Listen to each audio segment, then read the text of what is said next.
So, the Bhagavad-gita is kind of the main book. I think it's time to get another one. Hold on. I brought some today. But this version, the 1983 one, which I like. If you don't have, I have. The yellowish one? No. Just this.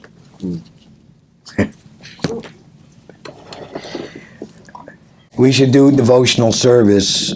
There's a saying called Atmanivedana Seva. As it's pleasing to me, I should offer the same thing to Krishna. So, in other words, we want the best.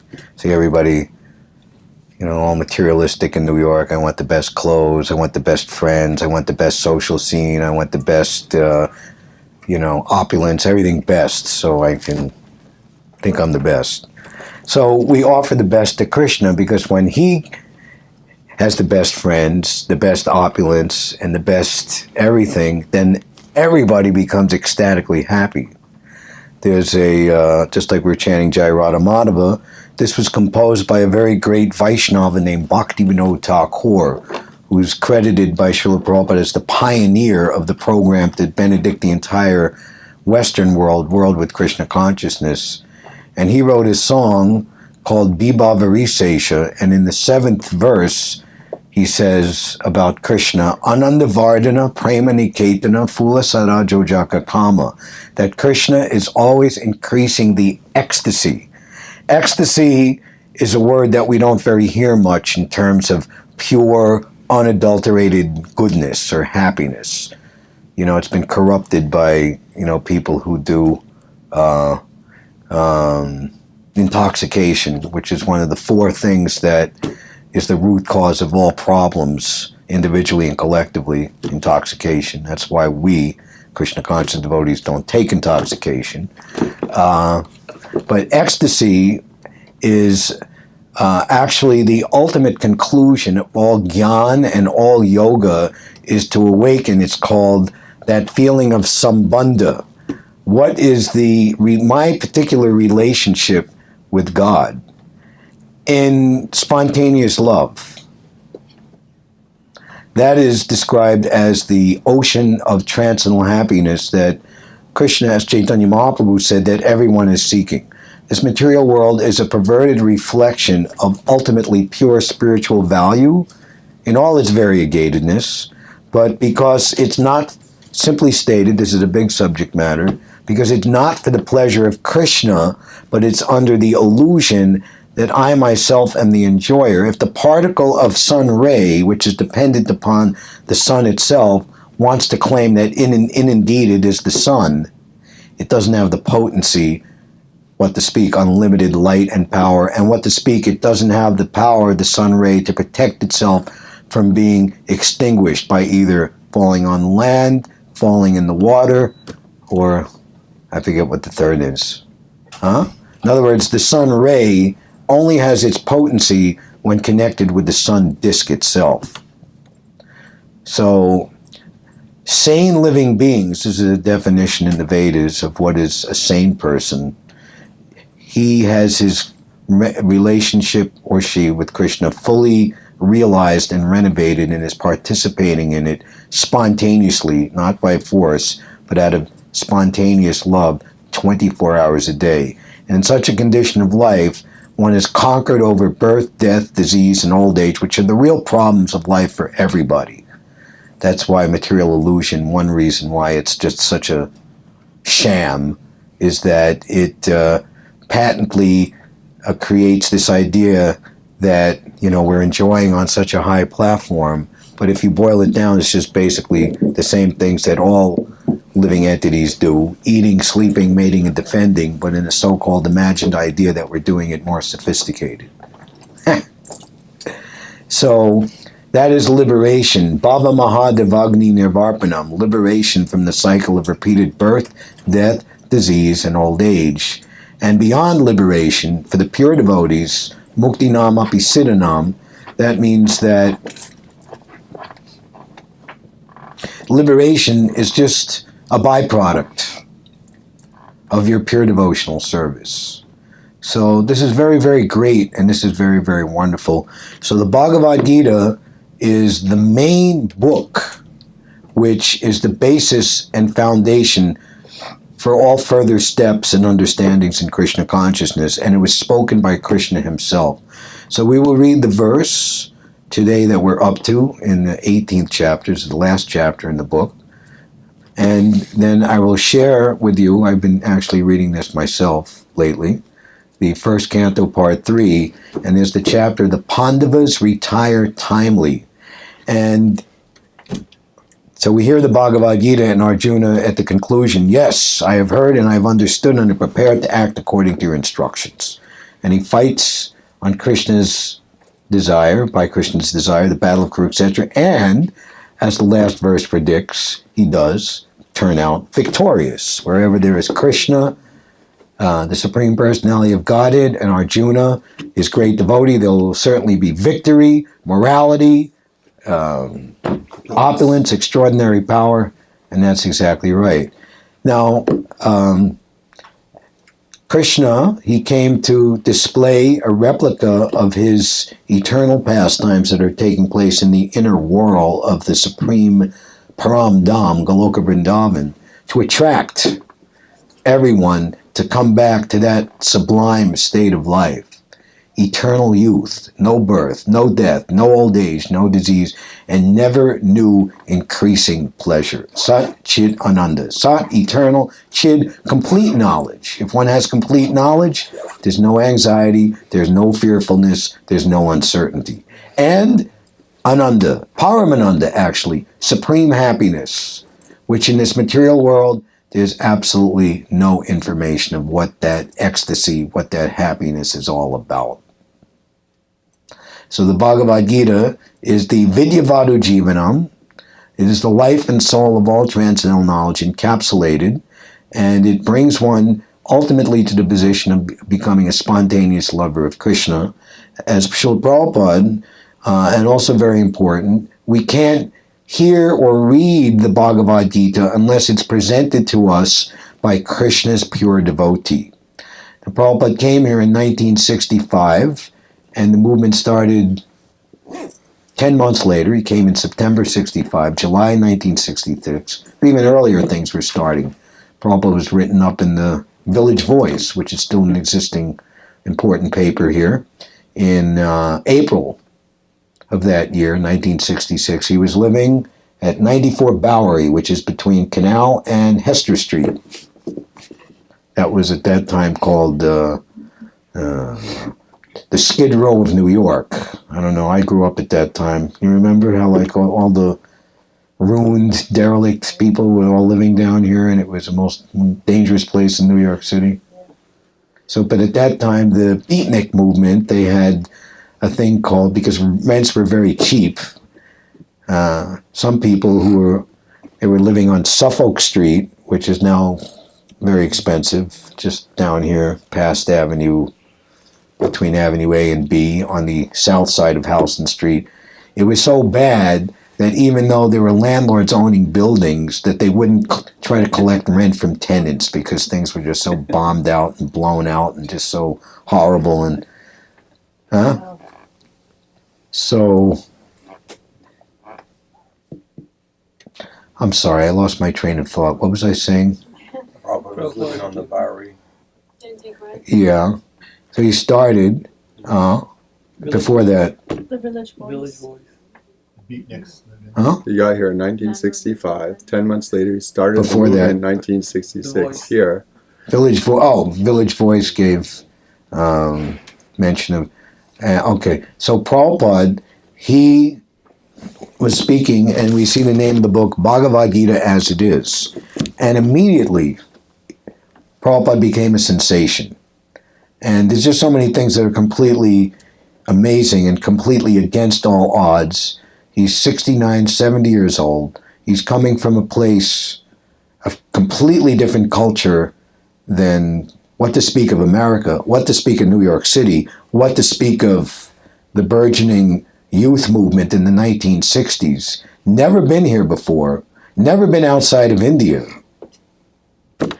And at that time, there was like a kind of a watchword amongst the youth movement because they were so frustrated and fed up with religion and education and, just the whole materialistic status quo. Never trust anyone under the age of 30.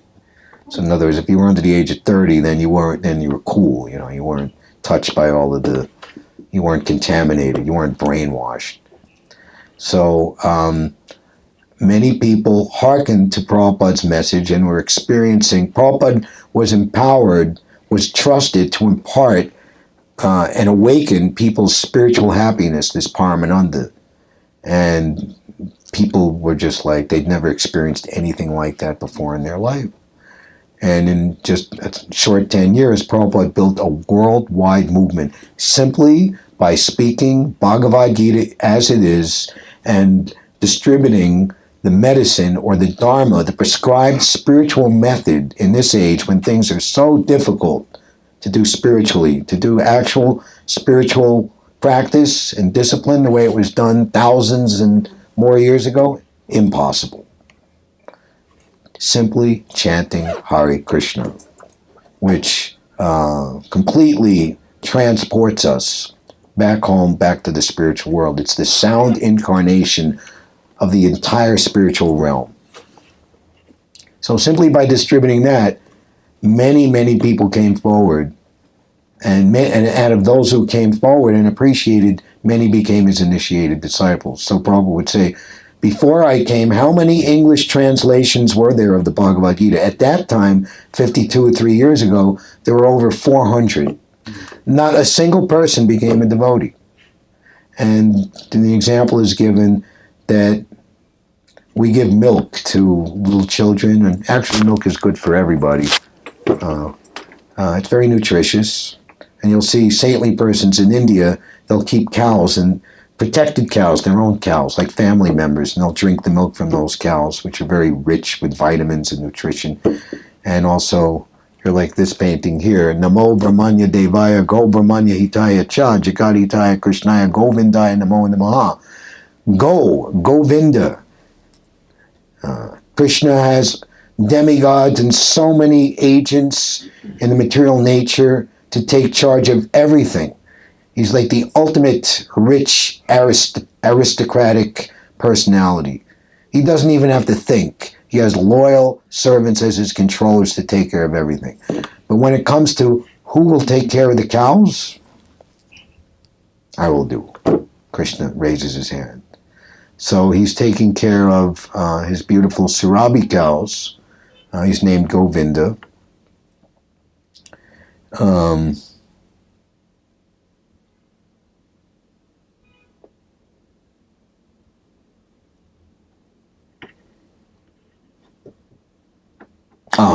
So milk is very nice, but if it's touched by a poisonous serpent, even just touched with its tongue, you can't touch that milk because it's poison. So people who are envious of Krishna, have an ulterior motive to utilize Krishna for their own name, fame, profit, adoration, and distinction, to try to cheat people into following their idea of things for their own profit, and not to ultimately connect them to Krishna, then their interpretation of Krishna's words will be just like the poison of a poisonous cobra. It's even worse than no information, but it bewilders you into misinformation. And we could waste our entire life in complete misconception. Was that me? I don't think so. Everyone can please put your phones on mute if they're not already, please. Yeah, that was me. All right, so without further ado, this is Bhagavad Gita. We're reading the 18th chapter. Oh, here we are. Just in case you forgot. Just in case I blundered. So this chapter, the perfection of renunciation, is a summary of the entire book. It's kind of like a going over, once again, and summing up. So there's 78 verses. We're in the beginning. we're reading verse number 10 today. And the question is being posed by Arjuna that what is actually renunciation, or being detached from the material way of life? And there's many misconceptions of that. So what is being said by Krishna, that if one's activities are dedicated to me, as we were saying, for my pleasure, then even though it might seem like they are external activities, for after all, we have this body and we have this mind, and we can't stop them from acting and thinking, so they have to be properly engaged. So guidelines are being given as how one should perform those activities, and how should one go about one's thinking, feeling, and willing processes, so that they're what is called nishkarma, or free from the reaction of the material nature, which more or less perpetuates our staying in this material world, or are not being able to awaken transcendental knowledge. Actually, we were hearing 2 verses ago. We'll just quickly summarize. 7:8. Prescribed duties should never be renounced. If one gives up his prescribed duties because of illusion, such renunciation is said to be in the mode of ignorance. So, Krishna and his pure devotees, who are authorized guides for sincere practitioners on the path, they know how to guide us from our beginning stage and bring us all the way up to perfection. The only thing that we have to do, and it's not a very difficult thing to do, is just be sincere. Then everything happens by the will of the Lord automatically. Anyone who gives up prescribed duties as troublesome or out of fear of bodily discomfort is said to have renounced in the mode of passion. Such action never leads to the elevation of renunciation, and we heard last time.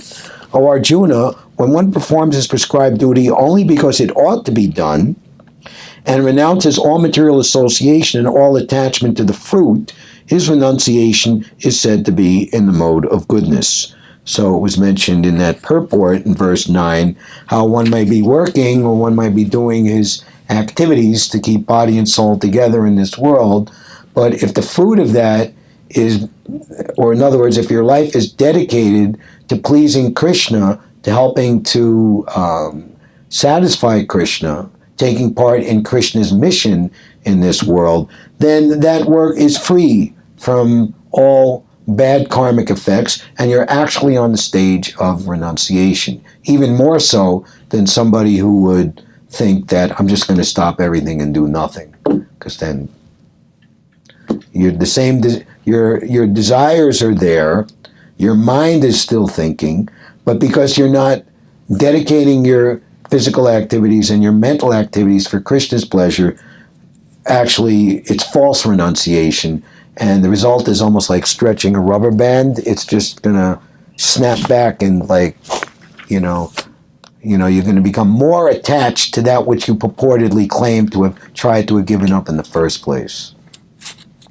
So here we are, verse 10.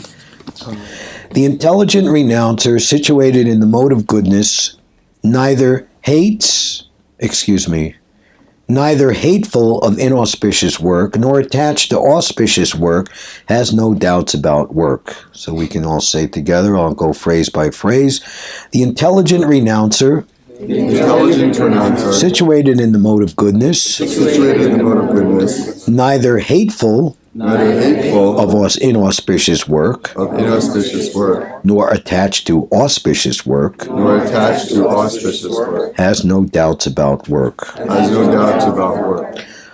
Purport by His Divine Grace, ISKCON's founder, Acharya Srila Prabhupada. A person in Krishna consciousness or in the mode of goodness does not hate anyone or anything which troubles his body. He does his work in the proper place and at the proper time without fearing the troublesome effects of his duty.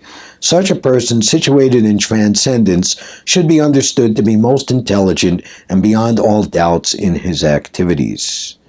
Hare Krishna. offer my respectful obeisances unto His Divine Grace, Srila Abhay Charan Aravinda, Bhaktivedanta Swami Srila Prabhupada. He is very dear to Lord Krishna on this earth, having taken shelter at the feet of the Transcendental Lord. Obeisances unto you, O spiritual master, O servant of Srila Bhakti Siddhanta Saraswati. You are so kindly teaching the message of Lord Chaitanya and are delivering these Western countries which are filled with impersonalism and voidism.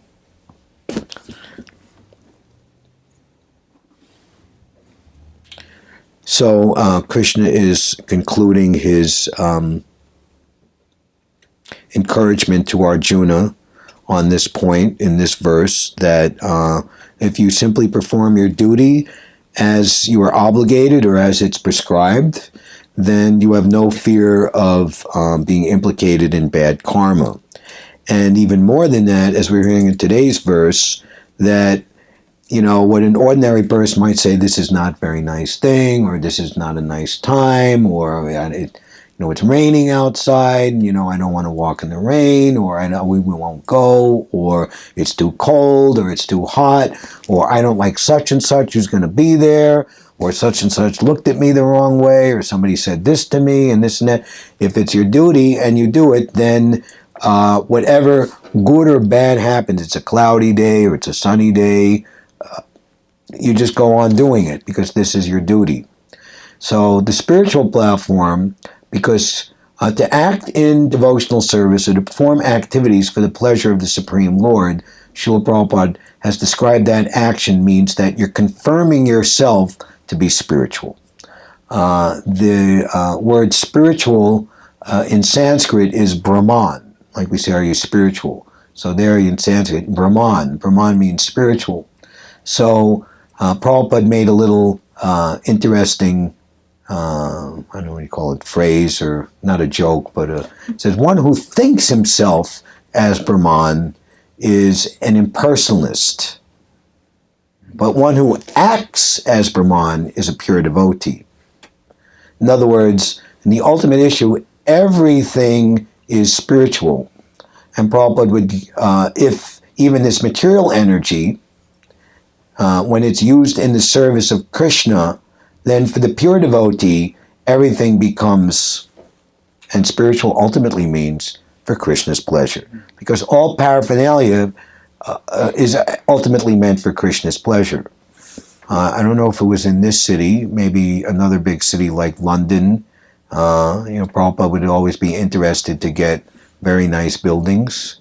Actually here, there was some opportunity. There's a little triangle by Oster Place called Stuyvesant Square, like by 9th Street. It's right across from the north entrance to the uptown 6th train. And at that time it was, I don't know if the building is still there, but it was like built in 1810 or something, and the Marquis de Lafayette had stayed there when he was helping fight the War of 1812 or something, very historical. And Prabhupada said, that's a very nice building. So Prabhupada and I, and they're looking around all these nice buildings. Gee, Prabhupada, be nice, if all these non-devotees own the buildings. He says, we already own the buildings because Krishna owns everything. So the ultimate right conclusion for people who actually have a lot of money is that they should use that money for furthering the cause of God consciousness. And we see, Prabhupada would say that in India, that rich men, there was one very rich family in India called the Birlas, and you see in practically every big city and even medium-sized town, they built a Krishna temple. There's thousands of them all throughout India. Because the temple of Krishna, it's a place where people can come and learn of who they are, what is their eternal identity, and understand what is the practice to actually achieve that. We can, in the beginning we have some inkling, we get some foothold, but our previous habits and conditionings and just the onslaught of material nature, and what to speak of in a city like New York, or just more or less so much the whole world, everyone, especially in this age that we're living in, is just more or less following the materialistic and non-devotional way of life. So taking to true spiritual life is kind of like a declaration of war or opposition against the status quo, or what vox populi everybody is doing. It's like, what do you call it? Swimming upstream. It's very difficult. So a temple is a place where like-minded persons can come together and generate enthusiasm and camaraderie to help each other. And Prabhupada would give the example, like a lone stick on the ground, you can pick it up and you can break it very easily. But if you get a bundle of sticks and you all pack them up tight, it can't be broken. So strength in numbers, but at the same time, that must be favorable association.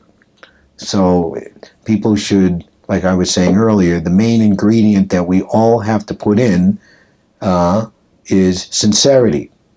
So we don't, and we see sometimes other associations for this purpose or that purpose. It almost turns into like a, an unspoken mutual exploitation society for whatever the reason. Okay, you scratch my back and I scratch your back, and when the scratching doesn't satisfy my itch, then I find somebody else to scratch my back better.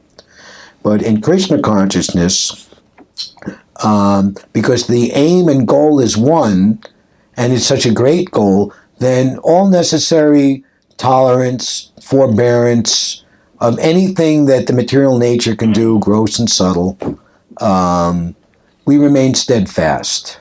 And those relationships with sincere practitioners are not only lifetime relationships, but they become eternal relationships. Prabhupada was speaking here in the beginning, and the new devotee said, one devotee, his name is Satsvarup Das Goswami. Prabhupada gave him that name. He was an artist and writer living here in the Lower East Side.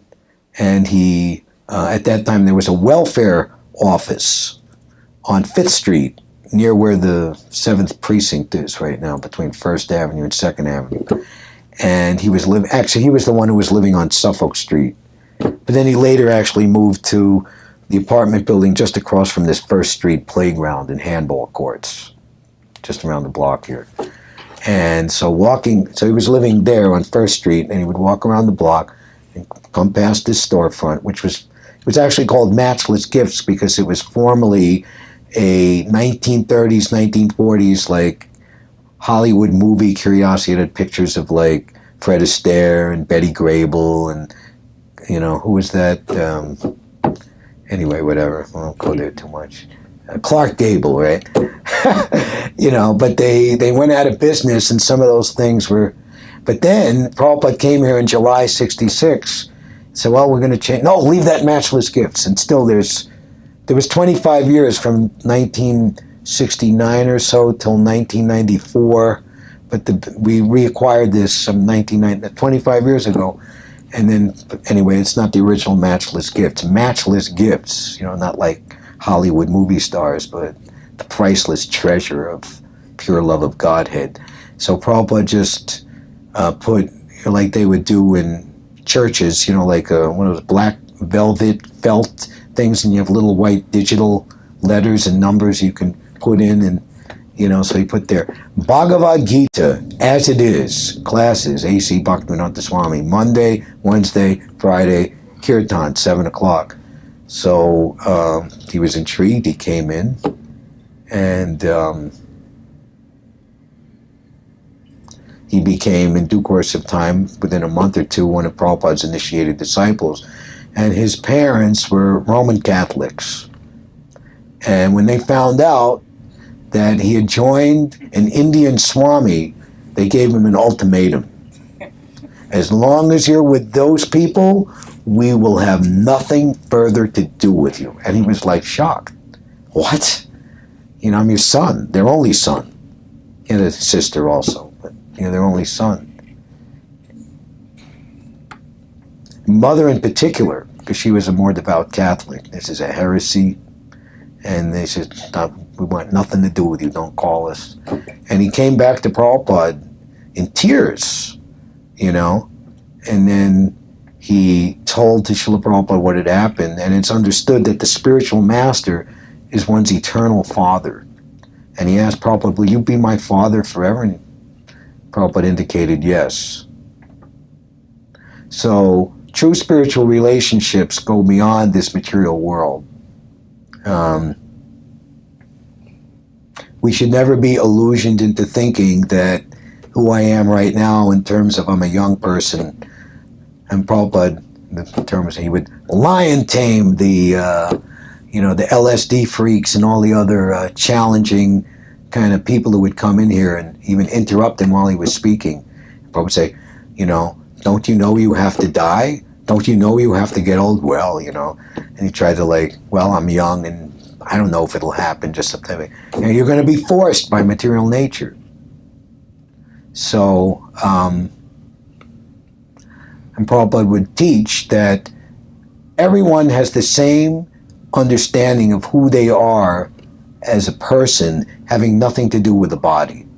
Like you can even think in your own life, I was a child, or in whatever your earliest memory, let's say kindergarten, first grade,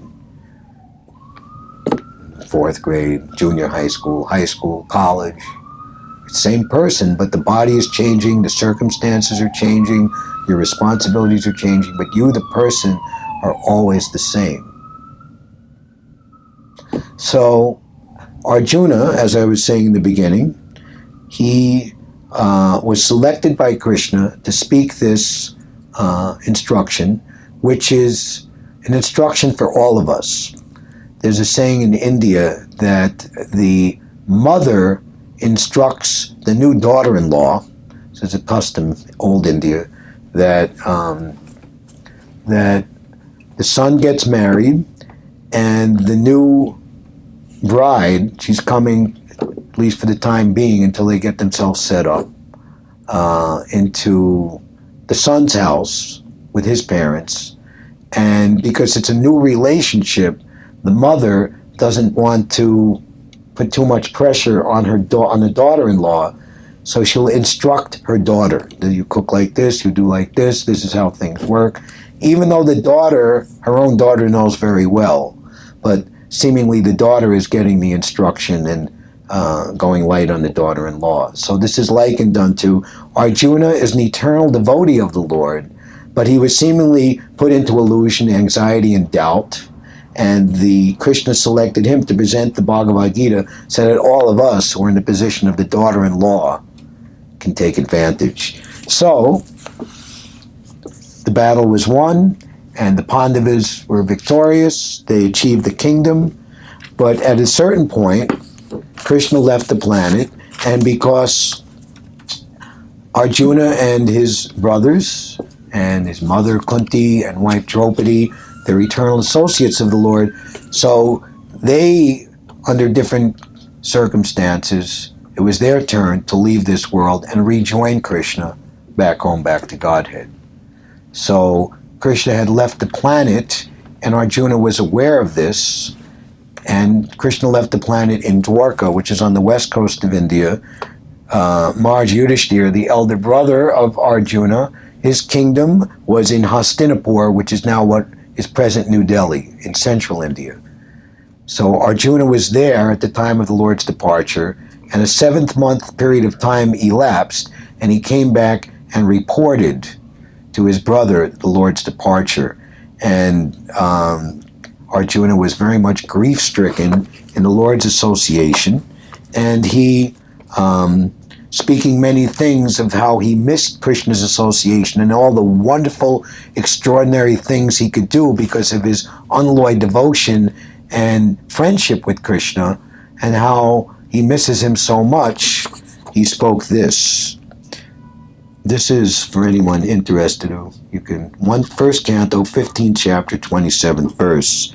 Desha kalarta yuktani rit tapo pasamani cha haranti smaratas chittam govinda pitanani me.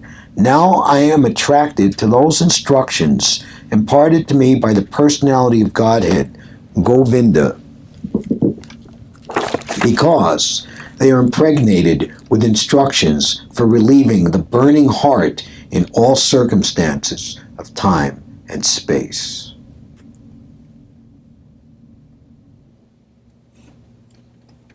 Here, purport, Arjuna refers to the instructions of the Bhagavad-gita, which were imparted to him by the Lord on the battle of Kurukshetra. The Lord left behind him the instructions of the Bhagavad-gita, not for the benefit of Arjuna alone, but for all time and all persons in all lands. The Bhagavad-gita, being spoken by Krishna, is the essence of all Vedic wisdom. The problem which arose in the heart of Arjuna on the battle of Kurukshetra was solved by the teachings of the Bhagavad-gita. So, all of our problems, all of our questions, all of our needs, similarly, as we will hear, can be solved similarly by contact with Bhagavad-gita as it is.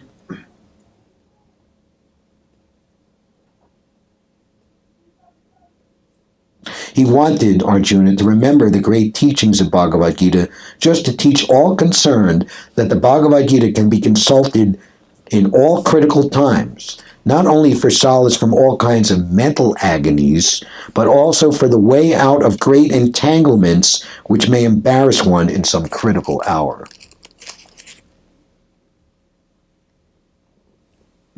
There is no difference between the sound representation of the Lord and the Lord himself.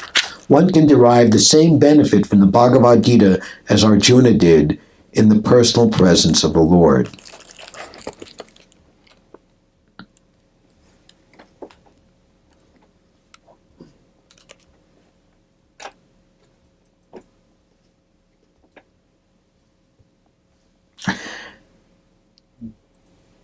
As long as one is engaged in researching the solution of the problems of life, trying to find an answer, but not reaching a conclusion, his knowledge is called jnana. But on realizing the actual solution of life, one becomes situated in the devotional service of the Lord. The Bhagavad-gita begins with the problems of life by discriminating the soul from the elements of matter, and proves by all reason and argument that the soul is indestructible in all circumstances, and that the outer covering of matter, the body and mind, change for another term of material existence, which is full of miseries. Those who haven't achieved the goal of rendering spontaneous, unmotivated, uninterrupted, transcendental, loving service to Krishna. But those who do so, the Bhagavad-gita is therefore meant for terminating all different types of miseries, of which revolving in the cycle of repeated birth, death, disease, and old age is the most miserable situation, and is the source of any other type of misery. Arjuna took shelter of this great knowledge which had been imparted to him on the battle of Kurukshetra. Thus, being deeply absorbed in thinking of the instructions of the Lord, which were imparted in the great intimacy of friendship. We should always remember that Krishna is our dearmost friend and our best friend. And any friendship that we can have with anyone else in this world is simply an emanation from Krishna's supreme friendship. And even we have the best friend in this world, we have to be parted by death. If we become individually pure devotees, that's likened unto we're in flight school together and we're helping each other know how to fly the plane, but the solo exam, the final exam, we have to fly our own plane. While we're in the air, no one else can help us, save and except Krishna himself. So, if you fly your plane and get to the destination, and I fly my plane, and I also get to the same destination, at the destination, we meet up again, never to be separated. In the great intimacy of friendship, and in thinking of his lotus feet, Arjuna's mind became purified and free from all material contamination.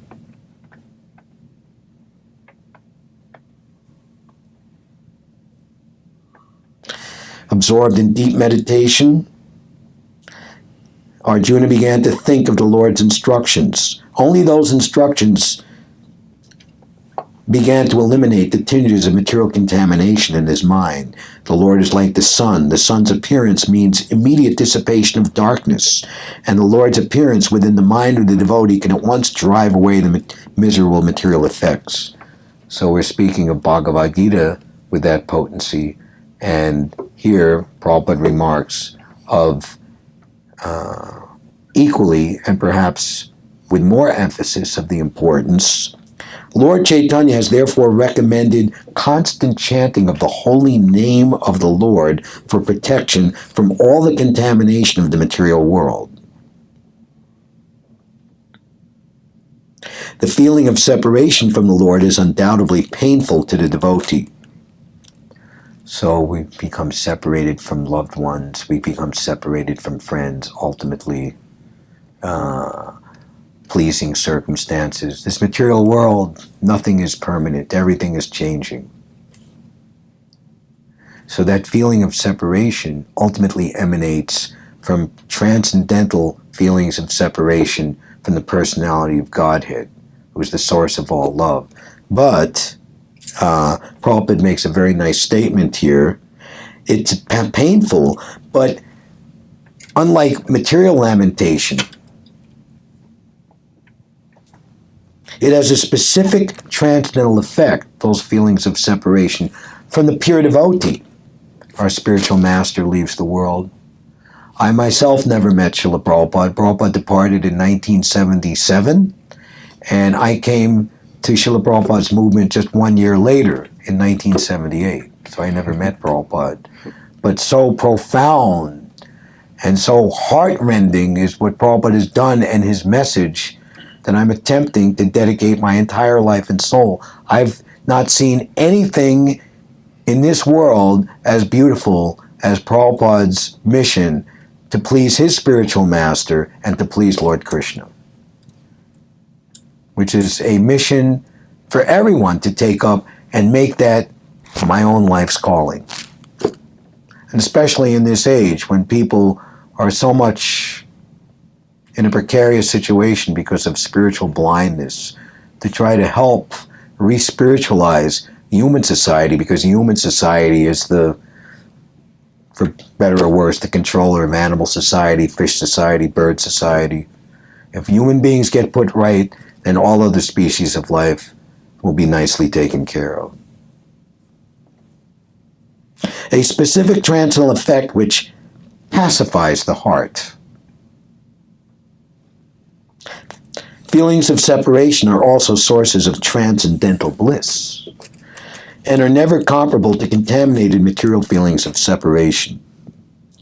Arjuna's constant remembrance of the lotus feet of Lord Sri Krishna rapidly increased his devotion, and as a result, all the trash in his thoughts subsided. So this is the perfection of yoga, and the perfection of thought is to meditate in a loving mood on Krishna's personal form. And this is described ultimately, and our very wonderful devotee, who is with his wife Subhangada, have been organizing this wonderful meeting for the past 8 years, has been thus named Atmanivedana, complete surrender of the self. And this happens after one has developed sakyam, a friendly relationship with Krishna. And friendship with the personality of Godhead is secured when one becomes perfect in hearing, chanting, remembering, worshiping, offering prayers. So, beginning devotional service leads to the highest form of relationship. Just like Arjuna, becoming the personal friend of Krishna. How would you like to have Krishna as your best friend?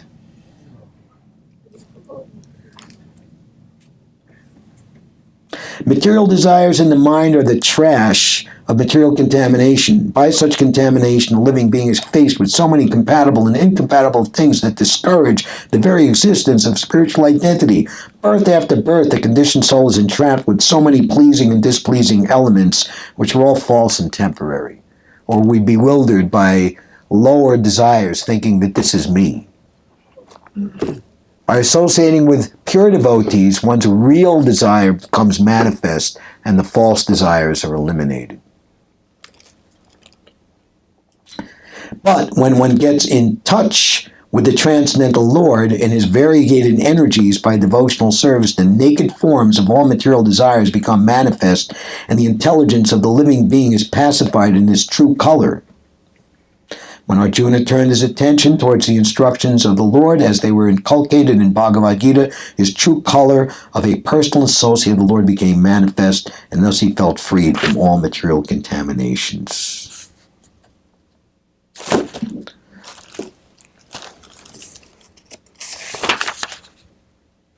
I'll read two more of the translations describing his perfection. Because of the Lord's pastimes and activities, and because of his absence, it appeared that Arjuna forgot the instructions left by the personality of Godhead, but factually this was not the case, and again he became Lord of his senses. So, like we were hearing here, we perform our duty, and there might be some, like we have a team of devotees who go out every day and do ministerial work to the public in New York City in very crowded public places. It's very, very, perhaps you could say not so nice. Maybe it's a little bit wearing down. So, but we try to have very strong what's called sadhana, rising early and have a good many hours to apply ourselves to chanting, reading, and like that, and giving us the strength to go out and do like that. But even within the midst of the constant push to that, then maybe your best consciousness might not be so manifest. Of course, to go out and chant Hare Krishna and to show people and distribute Prabhupada's books is the purest type of spiritual energy that you can absorb yourself in while within this materialistic environment. But still, your best consciousness might not be readily available to you at your fingertips in the midst of this situation. What to speak of we go to work or we're on, so many things we have to deal with. But just because the goal of your life, the target of your life has been declared and has been accepted, and you're doing your Prabhupada gave the term, I think it's also American, we're doing our level best. So at the right time, all intelligence that you properly cultivated, and even more, all realization, it will be given to you. And Krishna says, for one who meditates on me, I become the swift deliverer from the ocean of repeated birth and death. If you become conscious of me, you will cross over all the obstacles of conditional life by my grace, easily. But if you don't become conscious of me, but act forgetting me through false ego, you will be lost.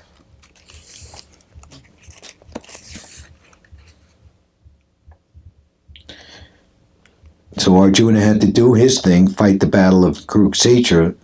He was always engaged in the execution of the Lord's mission, and therefore, after the Lord's departure, he remained in the same transcendental position, even though it appeared that he forgot all of the instructions previously imparted. One should therefore adjust the activities of life in pace with the mission of the Lord, and by doing this, one is sure to return home back to Godhead. That is the highest perfection of life. Because of his possessing spiritual assets, the doubts of duality were completely cut off. Thus he was freed from the three modes of material nature and placed in transcendence. There was no longer any chance of his becoming entangled in birth and death, for he was freed from all material form. This is the position of Vishoka, or the stage of being freed from all grief and anxieties. Hare Krishna. Hare Krishna. Thank you very much. Any questions or comments?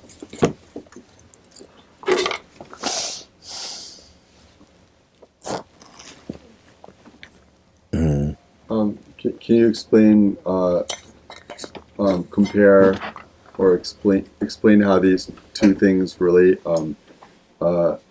a devotee doing his duties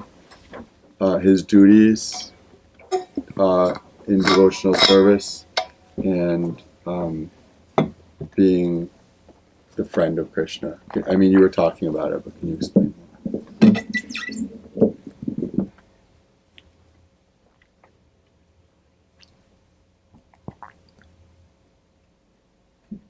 Compare and contrast. What is it?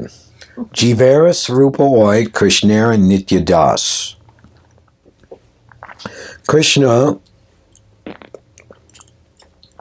he is meticulously pleased and made more happy by devotees in a transcendental loving mood with him, in friendship, in a loving relationship, than prayers offered in a very unreverential and official religious way. So just the very act of bhakti yoga, it is, that in and of itself is making friendship. Just like if my mission is to spread Harinam in New York City, and you come and help me to do it, I can say for myself, it's been quite an endeavor the past 7 years, and many people have come and gone in helping me for various reasons. Other people might think, where they're at, or what they're doing now, or what happened to them, or whatever. They might not understand, but me, I always have a soft spot for those people. There's one of the transcendental qualities of Krishna, grateful. A real friend always remembers what the other friend did for him and never forgets. And any act in devotional service, say Svalpamapiyasya Dharmasya, is enough to save one from the greatest fear, which is misusing this human form of life and coming to the time of death. There was one, the hippies were so crazy, and if you misuse, by consciousness. If you make your consciousness like a lower species, then you will take like that. So Prabhupada was saying if you develop a doggish mentality, you can become a dog. And so one hippie stood up and said, well, Swamiji, I just wanted to let you know that I don't mind if I become a dog, Crazy. Prabhupada said, you have my blessings. This is an aspect of the illusory energy which is most dangerous, that row, row, row your boat gently down the stream, merrily, merrily. You don't know that there's danger. Or you think that the danger is something nice. Very, very precarious situation. So, devotional service is likened unto, in the beginning stage and practice of being given an unripe mango, or say some other nice fruit. It might come unripe, but if you let it sit under nice conditions over a period of time, it'll ripen. And then you can offer it, and you can serve it, and you can enjoy it with everybody. So, just taking to devotional service, Jaito Darpana Marjanam, Bhava Mahadevagni Nivarpanam, the first business in devotional service in trying to approach Krishna is the clearance of what are called anarthas, unwanted things in our heart. We've been in this material world for a long time, not just in this life, but other lifetimes, and we're habituated to identify with material things, gross and subtle, as objects of enjoyment. So it's like a bad habit. Just like people, they come to their senses and they surrender to NA or AA, I got a problem, and, stand up, I'm an addict, So we're material addicts, MA. Materialism Anonymous, right? Actually, that's what this... Yeah, anyway, there's a funny story, it's a Bengali story, that a whole village went on pilgrimage. This is many hundreds of, a long time ago before there were motor vehicles and things.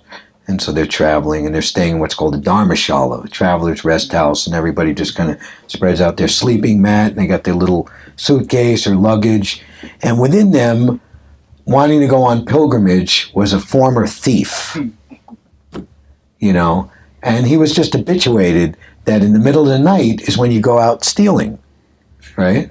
Even, I don't know, today, do they still do that or whatever?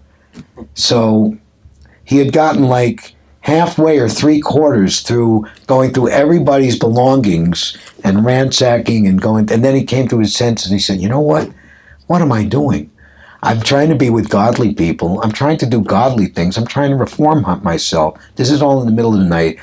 So what he tried to do was to try to rearrange everything, put all the possessions that he had taken into the right bag and move the bags back to exactly what they were, but he had gone too far and wasn't able to do it. So in the morning, everybody woke up and, what's going on? Where's my stuff? And why do you have my stuff? And then he just kind of stood up and said, my dear fellow pilgrims, I must confess, I was formerly a thief, but I'm tried to reform myself. My bad habit overwhelmed me. But if you all look carefully, it might take a little time to sort out the mess. Nobody's stuff was stolen and everybody's possessions are here. Please forgive me. So devotional service in the beginning is like that. We might be habituated to many bad habits, but if we keep up, again, this point, sincerity, and Prabhupada says in one place, as long as one is not envious or hateful of the principle that things should be for Krishna's pleasure, then that conditioning will transform from wanting my own happiness to simply wanting the pleasure of Krishna. And that's the perfection of life. And that's what we should all help each other to do. Does that answer the question somewhat? Yeah, thank you. Okay. Anything else? Maybe, yeah. Thank you so much for coming and speaking. I just had to take the subway from 34th Street today. Yesterday I had to go and mixing with some people that normally would not meet to get something related to solution. And we were eating, and me as a devotee, or devotee wannabe, I try to like raise the conversation. Like I don't want to just talk about material things, but sometimes it's very hard, because people I notice that materialistic people is just aching to speak about their own things and their problems and. Can I ask you, is it family or? No, What is the? It's an association. It's like a. Huh? It's an association to help people with addictions. Oh. So we met afterwards, and There's some concept of God and the higher power, your higher power. yes, there is. Oh. So you say your higher power is Krishna. Can you say the name of Krishna? Can they hear the name of Krishna? Yeah, I think that. That's good. You're doing it as service and duty. You're not being around people like that No. all the time. It was a service that I was. But I had to do it. Unfortunately, my efforts failed, and people end up talking about sex, which is what I guess that's what they were wanting to talk about. Well, I mean, do you see these people regularly, or every time it's different people? No, it's different people. If you could make it known that you're a spiritual practitioner and that just out of respect for me, I don't want to hear about, we shouldn't talk about these type of subjects, and use curse words and things like that, and would they respect that? I tried, but they were like, they Anyway, wanted to talk about something else. You just, like we're hearing, you're not cursing the unpleasant situation. This is your duty. And, I see and hear all kinds of things all day long. And so, it's just, what do you call it? Water off a duck's back. Oh, here's another. spiritual story. I don't know if Prabhupada told this story. So once upon a time there was a intelligent monkey, and he lived in a tree on an island, and there was a crocodile who really wanted to try to trick this monkey to kind of like get on his back so he could eat him. So he was saying to the monkey that I don't know if I'm telling the story exactly right, but please come down, and my alligator hut or whatever is over on this other island, and we're going to make a big feast today, and I want to invite you to come. And the monkey said, well, how am I going to get there? Because I can't swim. So you're just going to jump on my back, and I will bring you there. And the monkey's thinking, There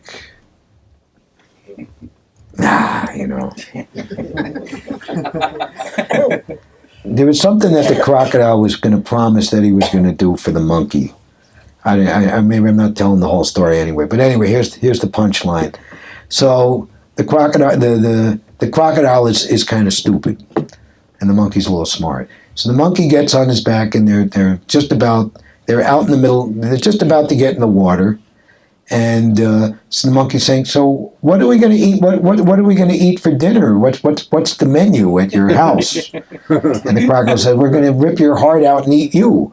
And the monkey was very composed. Said, "Really, I wish you would have told me that."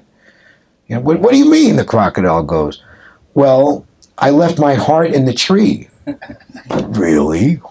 But just wait here, be patient, and I'll go back up into the tree house, and I'll bring my heart down. I'll get back on your back, and then we can go to your house, and then you can eat my heart for lunch. Okay.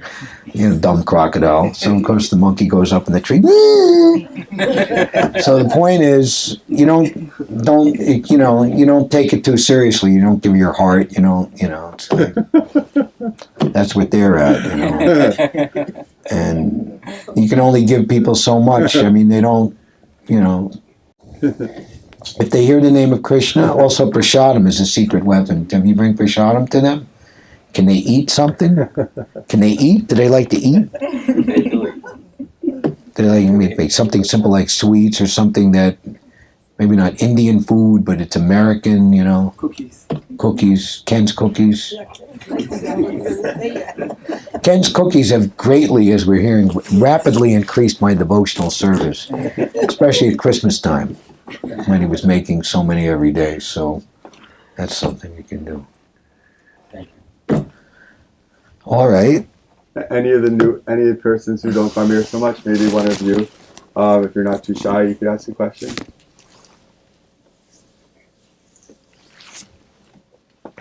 Questions can be asked individually to different people afterwards. And actually, it's described that simply by giving an ardent hearing, that's the same as asking questions, because until we're perfectly self-realized, we're always asking questions within ourselves. So just the inner communion, Krishna's in your heart. We're speaking, he's the best friend, right? So like you see friends on the street, all right, see you later, have a good week. One goes one way, one goes the other way, and may have to text each other or call on the phone. Krishna, he's inside your heart. He's right there with you all the time. And if you're sincere, he will give you Dadami Buddhi Yogam Tam. He'll give you all knowledge, all intelligence, all encouragement to come to the ultimate perfection. No doubt about it. And actually, that's the purified state of fearlessness. And as one realizes, one is never alone. And that was the strength of conviction that Prabhupada came here. At the age of 69, he had no money. He came here. I don't know if they have them these days and cater to passengers. A freight boat, an Indian freight boat, which had one passenger cabin on it. 5 weeks to go from Calcutta, Cape Comorin, up to the west coast of India, crossing the Arabian Sea, into the Red Sea, through the Suez Canal, Mediterranean Sea, Gibraltar, crossing the Atlantic Ocean. What happens in September. It's hurricane season, right? Hurricane Sandy. Luckily, the L train won't get shut down for a year and a half. They're just going to repair it on the weekends, thank God, right? If you live out that way. It was the calmest Atlantic crossing that captain of some, I don't know how many years, how many decades he was doing. He'd never seen such a calm Atlantic crossing. Still, albeit 35 days at sea. Who has been on a boat for more than, I think I did the Circle Line of Manhattan when I was a kid in grade school, you know. That was enough for me, you know. Who's been on a boat for more than, has anybody been on a boat for like several days at a time, or 5 weeks, you know? He got here in late September.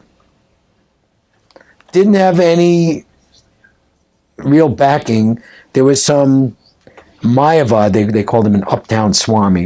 Use words like lovely and beautiful and I love, you know, and just like, you know, getting the rich people uptown to, you know, eat meat, knife and fork, suit and tie, and living Upper West Side, you know, fine furniture, French drawing rooms, you know, and this person didn't like Prabhupada's philosophy, which was directly opposed to his, you know, mumbo jumbo stuff. So he finally relegated Prabhupada to like a windowless room.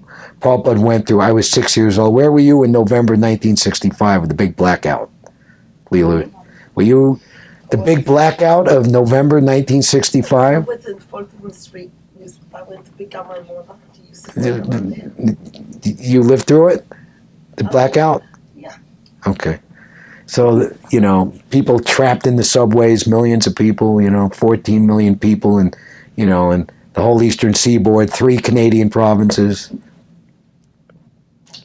It was the coldest winter on record, you know, 1965 into 1966. Yeah. And he just persevered. Unbelievable. But he said, I never felt alone. I came here without any means, without any friend, but I never felt alone. I always felt the presence of my spiritual master. Like, what to speak of the Lord is pure devotees. We're always, and Prabhupada, he started the movement here, and the first devotee said, he was invited by, some of the people went to San Francisco, which kind of was a no-brainer, San Francisco in late 1966, early 1960. Swamiji, you got to come out to San Francisco. There's a much bigger youth renaissance happening out here. You know, and Allen Ginsberg, who was living on the north side of Tompkins Square Park, 10th Street, he was going out there. They had a human eat-in, a gathering of the tribes, you know, and Swami Bhaktivedanta was coming, and we're going to have a mantra rock dance. And some of the people back then, that Hare Krishna became the unspoken, unofficial religion of the hippies, because Prabhupada was just chant Hare Krishna, and Prabhupada's potency and mercy was so great that people were taking the chanting of Hare Krishna and feeling just such profound ecstasy, happiness. It was just unbelievable. You know, so the devotees left behind in New York. It's like, what? I thought, you know, that Krishna consciousness would stay here on the Lower East Side, and it would stay here eternally. Who else but people on the Lower East Side would want to do Hare Krishna, you know? But then it went all over the world, and then finally Prabhupada said, no more hippie reference. We stand on our own, you know. It's not like, you know, like that. So we should cultivate that friendship and association with Krishna within the heart. That'll make us very, very happy. All right, we've gone over time, so before the vaudeville hook noose comes in, or the trapdoor opens, or the Rotten Tomatoes come, we'll stop. Hare Krishna.